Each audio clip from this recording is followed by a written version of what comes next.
Bonjour à tous. Aujourd'hui, dans notre séance de chimie, on va continuer la suite du chapitre 2, la solubilité. Nos objectifs d'aujourd'hui sont 1. Identifier les facteurs qui influencent sur la solubilité des solides et celle des gaz. 2. Étudier la relation entre la solubilité et chacun de ces deux facteurs. Le plan de travail. Un petit rappel, c'est quoi la solubilité? Citer les facteurs qui influencent sur cette propriété physique. Étudier la variation de la solubilité sous l'effet de la température et sous l'effet de la pression. Expliquer comment préparer une solution sursaturée. Et finalement, un schéma bilan qui résume toute la leçon. Rappel. La solubilité qui est une propriété physique est la capacité d'une substance nommée soluté à se dissoudre ou non dans une autre substance appelée solvant afin de donner un mélange homogène appelé solution. Donc on a le soluté qui est la substance dissoute, le solvant qui est la substance qui le dissout afin d'obtenir la solution qui est un solvant plus un soluté. Je vous donne un exemple ici. Eau plus sable est un mélange hétérogène, donc ce n'est pas une solution, car le sable est insoluble dans l'eau. Ici, eau plus sel, puisque le sel est soluble dans l'eau, donc le mélange est un mélange homogène et par suite c'est une solution. Eau plus farine, c'est un mélange hétérogène, donc ce n'est pas une solution. Eau plus sucre est une solution. Eau plus sulfate de cuivre est une solution puisque le sulfate de cuivre a une capacité à se dissoudre dans l'eau.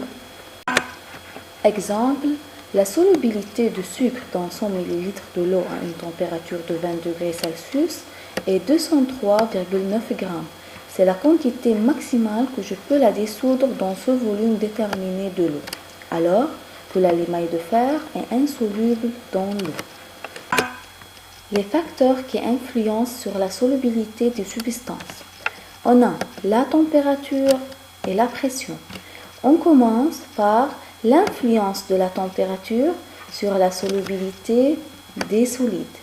Généralement, avec l'augmentation de la température, la solubilité des solides augmente, c'est-à-dire en chauffant une solution, il est possible d'y dissoudre de plus en plus de solides. Remarque, la température influence sur deux choses, sur la vitesse de la dissolution et sur la solubilité. Je répète, la température augmente la solubilité des solides et accélère la vitesse de dissolution des substances solides. Autrement dit, la masse du soluté dissous est proportionnelle à la température du solvant, c'est-à-dire si la température du solvant augmente, la solubilité des solides va augmenter. Si la température du solvant diminue, la solubilité des solides va diminuer, d'où vient le terme proportionnel. Remarquons ce graphe. Qu'est-ce qu'il se passe? Avec l'augmentation de la température, la solubilité du KCl, qui est un solide, augmente. Maintenant, comment influence la température sur la solubilité des gaz? D'une manière générale, avec l'augmentation de la température du solvant, la solubilité des gaz dissous diminue. C'est-à-dire, en chauffant une solution, les gaz vont s'échapper de la solution. Alors que, avec l'augmentation de la pression, la solubilité des gaz augmente. Donc, la pression et la solubilité des gaz sont proportionnelles, alors que la température est inversement proportionnelle à la solubilité des gaz. Prenons comme exemple cette bouteille fermée d'eau minérale gazeuse qui contient une solution aqueuse, dont le solvant est l'eau et le soluté est le CO2. Pourquoi la solubilité du CO2 est élevée? C'est à cause du gaz sous pression qui se trouve au-dessous du bouchon. Ce gaz exerce une pression élevée à l'intérieur de la bouteille, ce qui augmente la solubilité du CO2 dans la solution. Qu'est-ce qu'il se passe si on ouvre cette bouteille? En ouvrant la bouteille, la pression va s'abaisser et il y aura une création des bulles de gaz. C'est le CO2 qui s'échappe de la solution vers l'air car sa solubilité a diminué. Écoutons ensemble le bruit caractéristique du dégazage.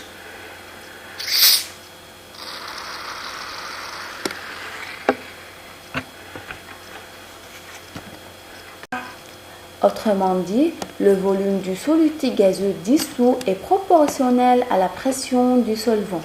Si la pression du solvant augmente, le volume du soluté gazeux dissous augmente. Si la pression du solvant diminue, ce volume va diminuer. Comment préparer une solution sursaturée? C'est très simple. On chauffe le solvant car la solubilité augmente avec la température. Si la température augmente, la solubilité du solvant va augmenter. Donc, pour dissoudre le maximum du soluté et pour passer d'une solution saturée à une solution sursaturée, on augmente la température. Voyons ici ce bécher qui contient une solution saturée à une température ambiante de 25 degrés Celsius. Au fond, on a une quantité supplémentaire du soluté incapable à se dissoudre. Donc, j'ai une solution saturée. Pour passer d'une solution saturée à une solution sursaturée, on chauffe la solution, c'est-à-dire on augmente la température du solvant. Qu'est-ce qu'il va se passer? Avec l'augmentation de la température, la solubilité de la substance dissoute ou la solubilité du solvant va augmenter. Et par suite, la quantité supplémentaire va dissoudre totalement dans le solvant. Après refroidissement, on va obtenir une solution sursaturée. L'essentiel à retenir. Tout d'abord, l'augmentation de la température a trois effets. Elle augmente la vitesse de dissolution d'un soluté solide dans un liquide. Elle augmente la solubilité d'un solide dans un liquide, mais elle diminue la solubilité d'un gaz dans un liquide. Alors que la pression augmente la solubilité d'un gaz dans un liquide. Finalement, pour passer d'une solution saturée à une solution sursaturée, il suffit d'augmenter la température d'une solution.